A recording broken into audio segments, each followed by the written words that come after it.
Hey guys, my name is Lisa and my husband Peter and I are foster parents to a sibling group of 3. I make weekly videos about foster care, so make sure to subscribe if you are not already. My husband and I, we have been foster parents for 20 months, and in that time we have had our first and only placement on the sibling group of 3. And if you had watched that placement call of us getting placed with the kids, then you might remember that we are not their first placement.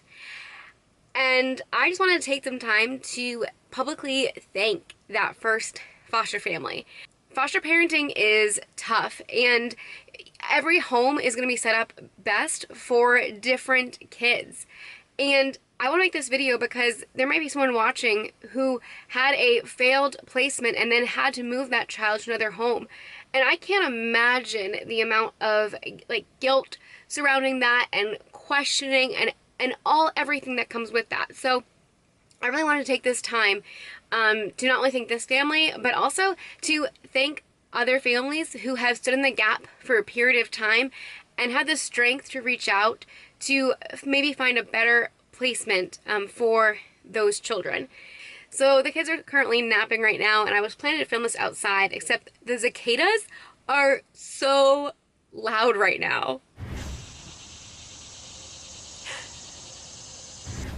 And I realized you wouldn't be able to hear me, so I decided to come in the van and film here. But without further ado, the letter that I wrote to the former foster family.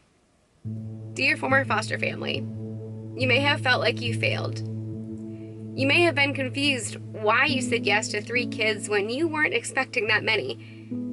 But I wanted to write this note to say you were magnificent. I wish we could meet so I could tell you this to your face, but I don't even know your names. You see, you said yes 9 days before we were even licensed as foster parents. We weren't yet able to be foster parents, and you stepped up. You kept these 3 kids together on one of the most traumatic days of their life. They were separated from their parents, but they had each other. You were also first-time foster parents. I wonder how long you had waited before you got that first call. You said yes to a 7, 2, and 4-month-old.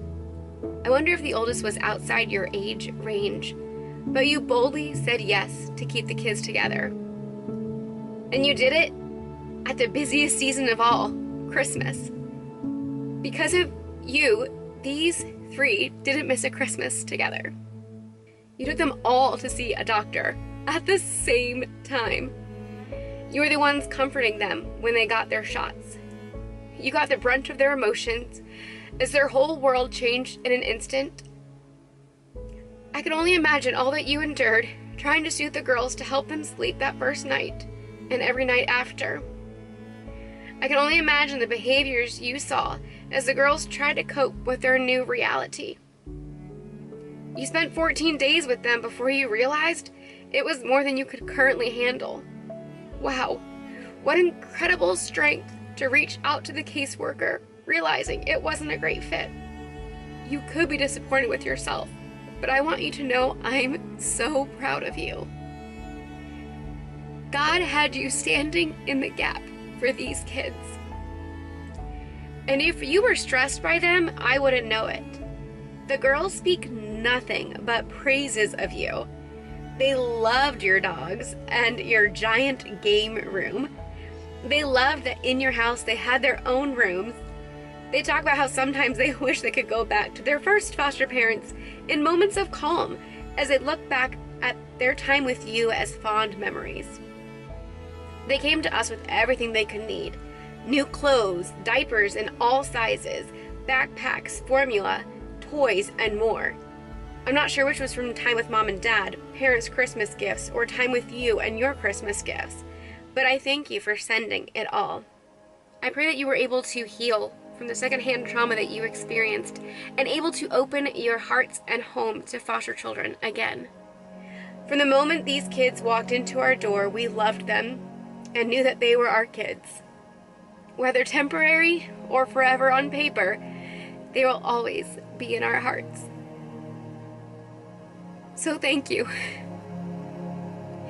Thank you for saying yes even when you were scared. And thank you for having the strength to step down even though you might have been scared. Because of you, we've been able to love on these kids for 20 months. And we will continue to for however long we can. From the bottom of my heart, Lisa. I hope one day you get to see this. And I hope you know that the kids are doing well. And I can't thank you enough for standing in the gap until we were officially licensed. And I hope for you that are watching, you are encouraged to maybe take the next step to be a foster family or to help a local foster family in your area. Foster families have the unique privilege to be able to walk alongside of kids who are hurting and to be a safe and trusted space for them. So if you feel like you could do that, definitely reach out to DCS or an agency in your area to start helping kids in foster care. Thank you for watching. I know this was emotional. I've had this on my mind to do for a while, and finally put my words on a piece of paper, and I wanted to share this with you guys. So thanks for watching, and we will see you in the next video. Bye guys.